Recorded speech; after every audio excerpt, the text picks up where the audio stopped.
and welcome to Pluralsight Expert Access. I'm Heather MacDonald, and I'll be your host for this episode. If you're new to the series, this is where we gain access to some of the best minds in tech to hear how tech leaders are solving business challenges and hear their takes on what's new and what's next.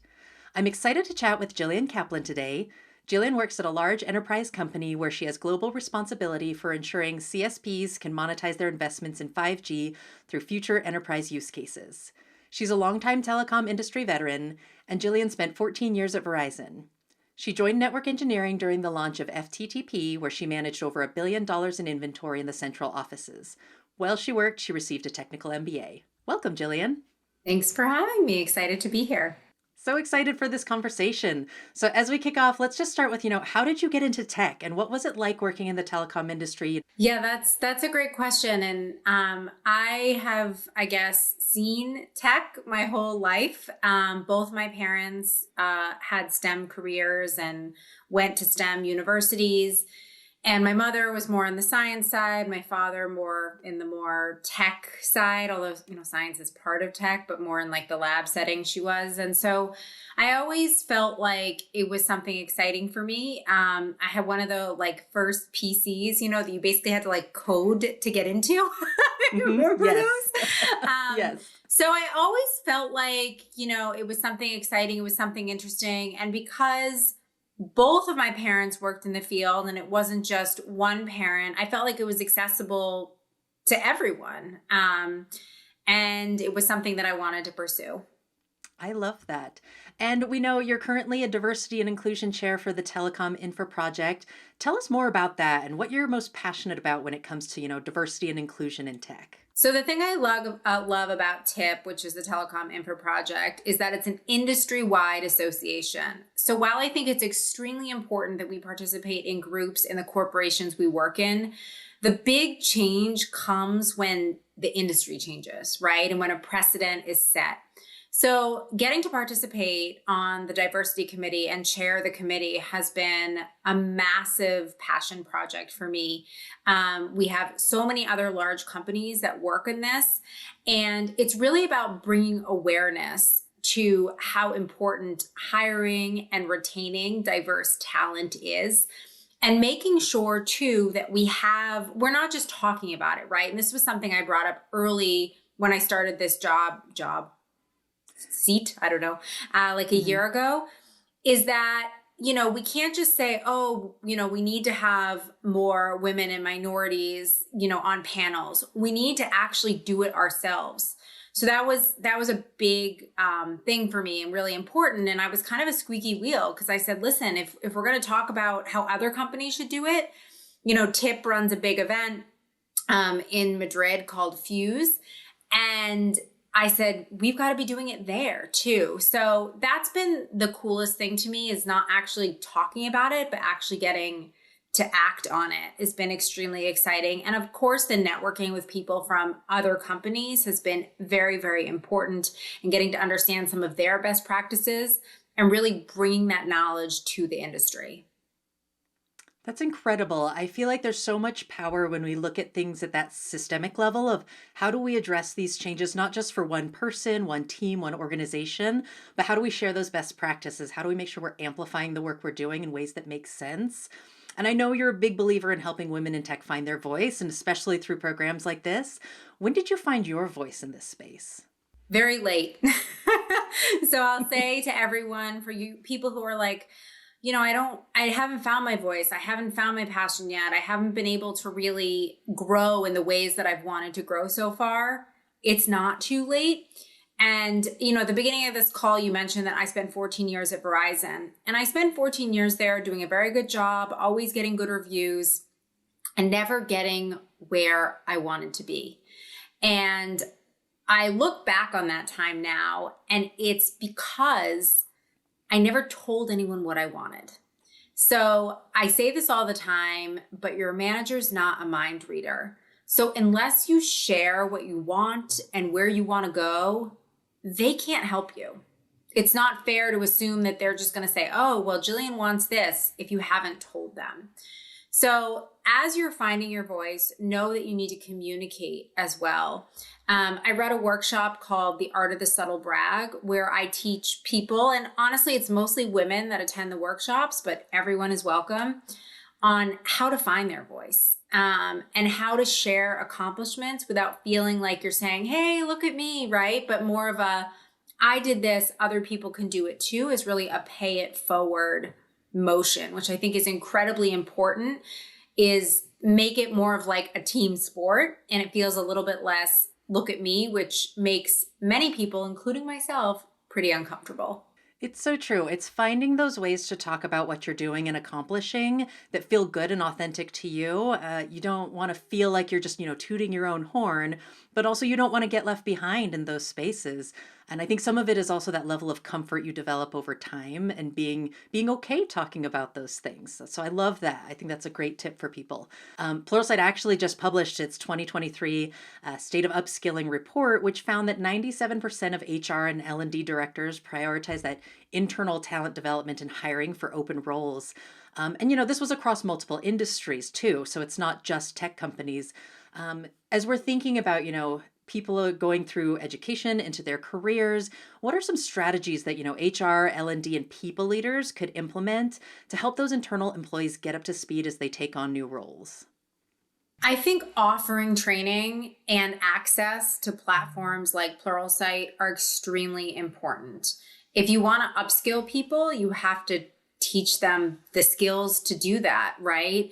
And to your point, like the reason I think that HR is focusing on internal upskilling, in the long run, it's much cheaper and much easier, right? And it's also better for your employees. Like learning new skills is never harmful. So you've got to give them access to different platforms where they can learn. Job rotations are a great way to do things. So making sure that they have time to go work in other areas of the business or offer those opportunities. And I think job rotations are pretty common, like for college hires. But what about like a mid-career job rotation? How cool would that be, right? To discover what you'd want to do next. And I did a job share program at Verizon when I moved from engineering to product management, where I was doing like my engineering job and product management job, not like 50-50. I wasn't working two full-time jobs, but being able to check that out before I just said, oh, I'll go give product management a shot. Well, am I any good at it? And do I like it? The answer ended up being yes to both, but I had the opportunity to try it. So I think that's extremely, extremely important, especially not for college hires, which I think is pretty prominent, but as people develop in their career. And also like not just the hard skill training like we're talking about where they're learning how to do different things at work, but also like confidence training and giving people training on soft skills that they can upskill and that it's not too late. Like it's okay that you don't have a computer science degree. I don't have a computer science degree and I coded this silly robot friend of mine, right? Because I spent some time learning JavaScript and figured it out. And you know what? People find that impressive too. They're like, oh, who coded the robot? I'm like, I did. What do you mean you did? I figured it out, right? So you've got to empower people to know that they can do those things. And that comes with the soft skill training 100% and really company culture. I love that. Another thing that came out of the State of Upskilling report was that 87% of HR directors are confident in their upskilling partnership with tech leaders, but only 57% plan tech skill development together. So what's the one or two things that you wish HR and L&D knew about creating skill development programs for tech teams? People need time to do them, right? We're all busy. Back-to-back meetings, tons of deliverables. You've got to give people time to upskill. You can't say, oh, like I mentioned before, it's great you gave them access, but did you give them time to do it, right? So giving people the freedom to have that time or being able to have those conversations with their manager to say like, hey, how much of my time should be spent on personal development, whether that's hard skills or soft skills. And I think that's really important to have those open and honest conversations. I also think that, earning not to your point, you were like, oh, this person didn't have a degree in XYZ, but there's so many amazing certificate programs out there too that people can go and get that show that you are qualified to do something, right? And oftentimes they're on more specific things. So if you're interested in learning a coding language or something like that, that you want to know more about, that is super key, that not everyone needs, a master's degree in XYZ to be able to do XYZ, but a certificate could suffice as well. So my two biggest things are make time and have those conversations with your managers. So HR can't just say, oh, you should make time. Well, it has to be in the culture that the manager gives you time, right? That they don't overwork you, that you can't find time. And also that certificates and individual courses are valued and validated. It's so true. And I tell people all the time, just because you couldn't finish a 4-year degree, or maybe you had to stop for some reason, or maybe you never went because it wasn't for you at the time. Sometimes if you can get those certifications or those specific skills to get into a job that'll pay you that living wage, give you the opportunities to potentially qualify for tuition reimbursement. There's so many different paths to get to the same goal. And like you said, sometimes it's that specific course that gives you exactly what you need to be successful that day in your job. So yeah, validating that those things are all equal ways of learning and being successful in the workplace. 100%. I love that. Yeah. So, you're a proud working mom, and there are a lot of articles out there about, women have left the workforce during the pandemic. It's daycare worker shortages. It's the overwhelming costs around daycare and childcare, things not being available anymore during that time frame. And even now, it's still really difficult for people to find adequate resources. Do you already think, has the damage been done? Are there things that HR leaders and people leaders could be doing to support working parents in tech and encourage potentially people who have left to re-enter the workforce? So I think that some of the damage has been done. I think there are corporations that made mistakes during, the beginning of COVID that caused people to need to stay home with their families. And there are some people that made that choice because it was best for them and it was nothing their employer did, right? Like, let's be honest, it's a personal choice. Most of the time, but some of the time, it felt forced or was forced. I think that as people are re-entering the workforce, they need to not be docked for taking time off. And that goes for having babies, that goes for, having pandemic time, homeschooling, whatever you had to do. And I'm not saying that, like, if you've been out of the workforce for 3 years that you should be coming back to a promotion, but you shouldn't be coming back to a demotion, right? You should at least be able to make the same amount of money plus, the whatever percent a year, which, inflation, I don't know what that looks like right now, if Right. we're being honest, but you need to be able to make what you made when you left. And I know so many women who took time off to have babies and came back and made, double-digit percent less, right? So not even like the same amount plus inflation, but 25% less. And that is incredibly defeating. And that's where the damage happens. So like I said, while I don't think that people should be like, oh, well, you should be promoted even though you haven't been working for 3 years, they should at least be entering where they left. Yeah, it's avoiding that motherhood penalty that seems to disproportionately hit women, and making sure, like you said, that they can come back and at least make equal to what they were making before if they're doing the same type of work. So that it makes a lot of sense. And I think a lot of companies are hopefully still considering, especially with the return to work, or the return to the workplace, really, that's happening right now. A lot of companies are deciding on whether we stay fully remote, we go hybrid, or we bring people back to physical offices. And I think the same things that you described still exist today. It's how do we be thoughtful about what that impact looks like? Are we actually talking to the people who are potentially most impacted by these policies, and using data to understand, is physical presence in an office really the thing that your organization needs? Or are people just making that decision based on their preferences for the workplace? I have to be honest, I don't know that I would take a job that I had to go into the office more than every once in a while. Like, child or not, like, this is what works for me. I can take a walk while I get on a conference call, right? Like, mental health wise, I say I'm an extroverted introvert. Like, I'm fine in social situations, but all of my energy and my ideas come while I'm by myself. This is how I work best.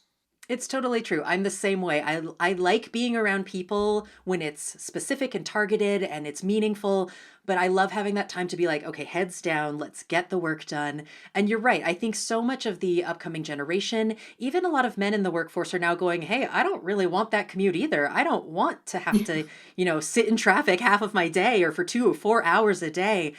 So I think being thoughtful about what those policies look like is not only good for the business, but it's also good for, the future of your business. So it's not just today, it's long-term thinking too. Uh, I love that. So, how do you feel about the phrase women in tech? Is it helpful? Is it problematic?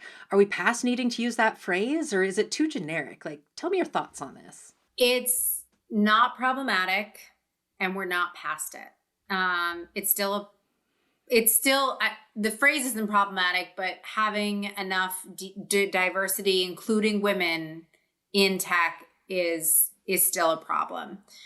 I think that where it becomes a problem is when people see or express it as like they only want women in tech. No, like I mean, women want equity. They don't want to take anyone's job. They're not trying to only have women in the workforce. And I do think it's problematic when, we have conversations about women in tech without men. I think that's really problematic. Actually, that's the bigger problem, because if men aren't part of the conversation on how to have a diverse workforce, that's an issue because they're, 80% of tech. So I don't think it's a problem, but I think it's a problem when it's used incorrectly. I'm a big believer and there's room for everyone at the top. Your top is not my top. My top is not your top. We can both hit our goals without having to shove anyone down.